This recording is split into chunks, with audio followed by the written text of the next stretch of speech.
G'day YouTube, it's Brett here from Overtime Gaming with you once again, and welcome back with our second episode of our MLB 13 The Show franchise mode with the Arizona Diamondbacks. We've got opening day of the regular season here at Chase Field, guys. That means we're at home and we're playing the St. Louis Cardinals.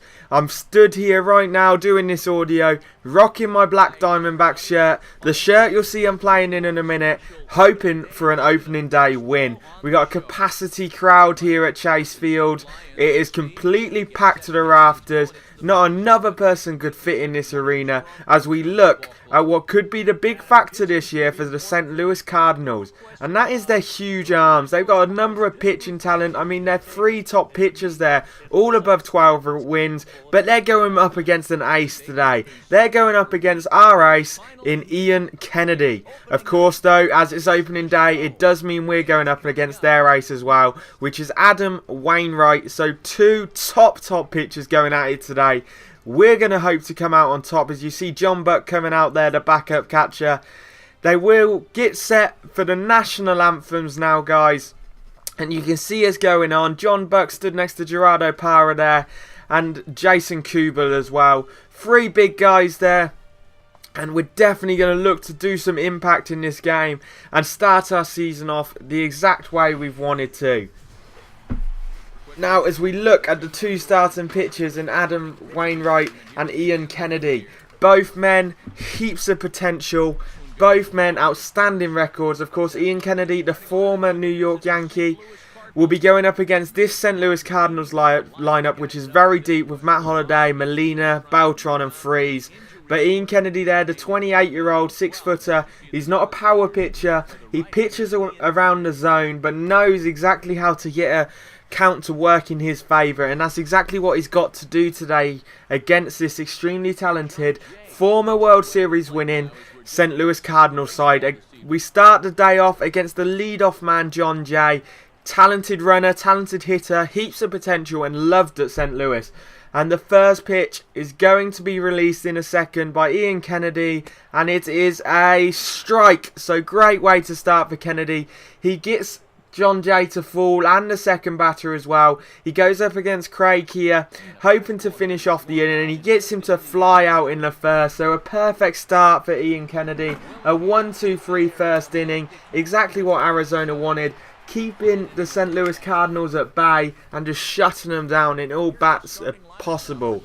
As we look now at the Diamondbacks lineup, we start with Gerardo Parra. We got Aaron Hill, Paul Goldschmidt, the newly acquired Josh Willingham, Miguel Montero, Didi Gregorius, Adam Eaton and Martin Prado before the pitching spot. We're going up against Adam Wainwright, the 6'7" power pitcher, 31-year-old. He's got heaps of experience, heaps of talent, and it's exactly what a team wants on opening day. His first batter is going to be Gerardo Parra, the great leadoff man. Hopefully he can get something going straight away for the side, which he does. He slots it to the first baseman, opened up enough gap, and he's going to slide in for the first base. Nice single there from Gerardo Parra. Exactly how the Diamondbacks would want to start, but unfortunately he gets thrown out trying to steal second. And we've got to move on with Aaron Hill at the plate now, who swings and gets struck out today. That's not what we want to see from batters like Aaron Hill. They've got a big role to play in this game, and we don't want them striking out. Now here's a big man for the club, Paul Goldschmidt. He gets the base hit to the left fielder and starts off his campaign with a single. Hopefully that means something will get going for this Diamondback side. Here as we're later on in the first, 2 outs. 1-0 count on Josh Willingham, who unfortunately grounds to the third baseman, who throws Paul Goldschmidt out at second base. The force out at second. It's not how we wanted to start. Ian Kennedy got another 1-2-3 inning in the second inning there as we move on to the Diamondbacks half of the second. You see Didi Gregorius get struck out by Adam Wainwright. That's not what we wanted to happen, but we got Adam Eaton, the talented centre fielder, coming up now with 2 outs. Hopefully he can get something going now, as he's got a pitch coming from Wainwright. It's straight down the middle and beautifully placed between the second and shortstop there to get the one hit in the inning for the Diamondbacks.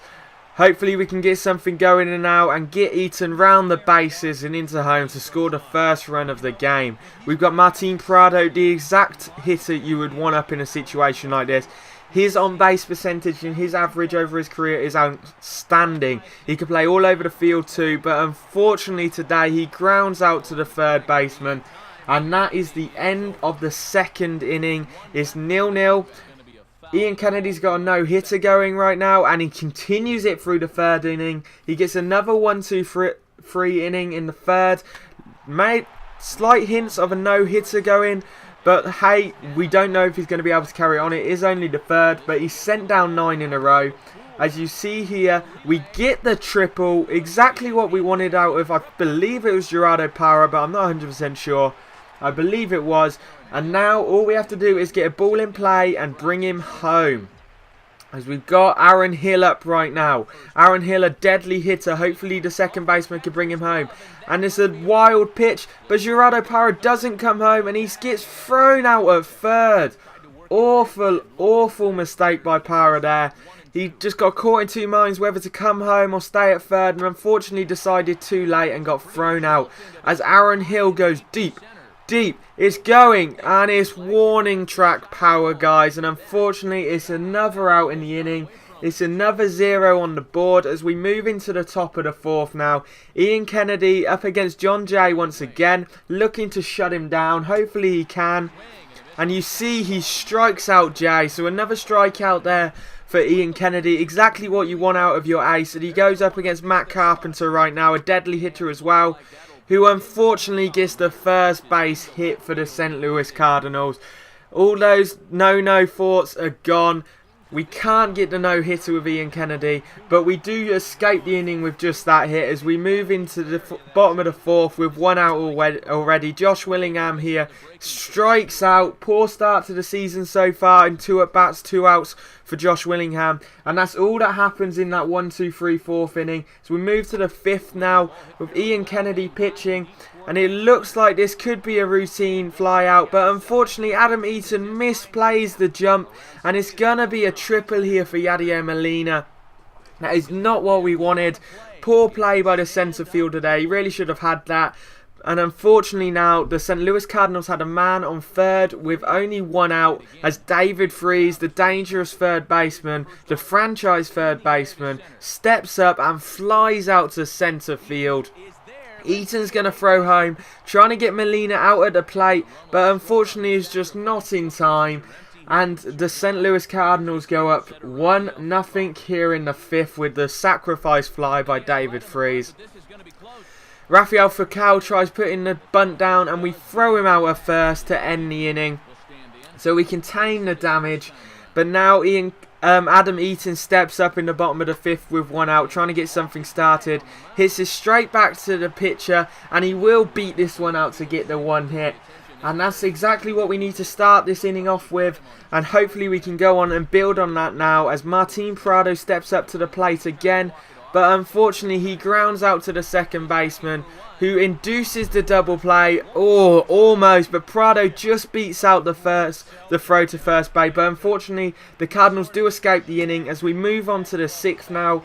As we see Ian Kennedy gets another strikeout this time. It was against the pitcher Wainwright, but still another strikeout to finish the 1-2-3 inning. As we see all the zeros on the board there between the two sides. The only run so far is by the Cardinals, but we move on to the seventh after a 1-2-3 inning against us in the sixth. And again, Kennedy starts with a high fastball strikeout there, and that's exactly what we need him to do. We continue on in the seventh now, 0-2 count, and hopefully he can do it again. And Holiday is struck out again, so 2 back-to-back strikeouts. He's looking to put him down as he escapes the inning with 1-2-3 inning again. Josh Willingham at the plate in the bottom of the seventh, and he just strikes out on the low curveball. He just couldn't handle not swinging at that one. Wainwright got him working over the plate as we look at all 3 pitches here, all 3 down in the strike zone. Well, none of them are actually in the strike zone. Poor discipline by Josh Willingham, and that is not how you wanted him to start. Josh Willingham, a dangerous power hitter, and we really need him to make contact and be disciplined at the plate, not swing at everything like he has just done there. And now We get the base hit with Miguel Montero. He moves up into first base, looking to be brought around the bases later on through this inning.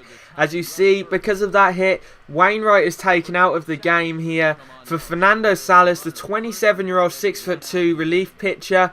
He's a righty guy, so he may pose a bit of a threat against us, but hopefully Didi here can work him and bring Montero round. Start his inning off with a base hit. Didi Gregorius not done much so far today, and he gets a ball he can definitely hit here, but unfortunately flies out to the right fielder, and Montero's got to retreat back to first. That is not what we wanted. We really wanted Didi to at least get a base hit here, as another pitching change is made later on in the game now. Edward Mojica, the 6'3" relief pitcher, of course the former Miami Marlin, is up now as we pinch hit for Ian Kennedy. We bring in Jason Kubel here in the bottom of the 8th. Hopefully Kubel can get something started. A talented outfielder. As you see, the former Twin gets it into right field, gets the base hit down, and he'll definitely be looking to be brought round now here in the 8th. As we've got Gerardo Parra, who's been fantastic for us so far today. He's going to look for a base hit, and he puts it over the right fielder's head, and Kubel could come home here, but he's gonna stay at third as the good throw and misjudged play by the Jason Kubel. He thought it was going to be caught. We have now got 2 men in scoring position at second and third, and we hit to the pitcher. The pitcher misjudges it. Kubel's coming home, but he's tagged out of the plate, and now we've got a man at first and second.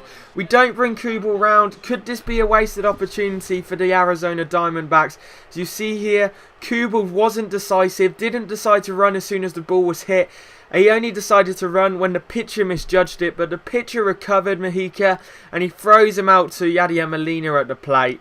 Poor judgment by Kubel. Kubel should have gone earlier, but we got Paul Goldschmidt, a dangerous power hitter at the plate, looking to bring Parra round, and he swings and misses on the first pitch and is 0-1 now. That is not what we want Goldschmidt to be doing. Goldschmidt's got to get back on ball, and it's a wild pitch here, and it advances the runners. Now we've got runners on second and third, but there is 2 strikes. If you notice, Goldschmidt swung on the pitch from Mojica, and that is not what we wanted him to do. He should have left it, and it should be a 1-1 count. Unfortunately, though, it's a 2-strike count, but Goldschmidt smacks it between the shortstop and the third baseman and brings the tying run home.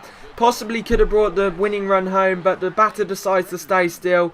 But we are now moving on into the 9th inning. Luke Gregerson comes in for Ian Kennedy, the newly acquired Luke Gregerson from the San Diego Padres, looking to just put us into extra innings here. And he starts it off with a strike, and that's exactly what we wanted here. Second pitch at the at-bat now. Just looking to do the exact same thing against Pete Kozma, and it is another high strike. Exactly the same pitch and exactly the same spot, and we just get him to swing through it. As Gregerson now trying to send him down on 3 straight pitches, and he does with the nice slider, the 84-mile-an-hour slider. Exactly what we wanted. Gregerson comes in with a great start to the inning, and looking just to put us into the bottom of the 8th inning here with the lead still tied. The game's still tied, sorry, not the lead. What am I on about? And we do move into the 9th as Gregerson gets the 1-2-3 inning. Gregorius here with a 2-strike count, swings on the inside fastball. Came too fast at him, misjudged, and unfortunately we go into the 10th. 1 out already, 2-2 count. Gregerson looking to get Molina out here. Molina gets the hit between the shortstop and the third baseman. Third baseman Paul Goldschmidt probably should have played that better, but unfortunately he couldn't. Now the Cardinals here have a man on third, but we do escape the inning as Gregerson gets out. We pinch hit for Gregerson here with Eric Chavez, the extremely experienced third baseman, who gets the base hit right down the line at first base. He's going to push it for a double here. The right fielder's trying to throw him out, and he is safe. Slides into second base, and all of a sudden the Diamondbacks have a heap of chance here. Can Parra bring round the runner? And he swings and misses on the outside sinker. That is not what we wanted. That is not how we wanted to start Parra's at bat. Hopefully Parra can get something going here with 1 strike. And he swings on this ball that he can hit. It's past the first baseman. Can the runner Chavez come home? No, he stays at third base. So we've got runners on the corners now with only one out. Can Gerardo Parra come to second and we can have 2 men in scoring position for Aaron Hill?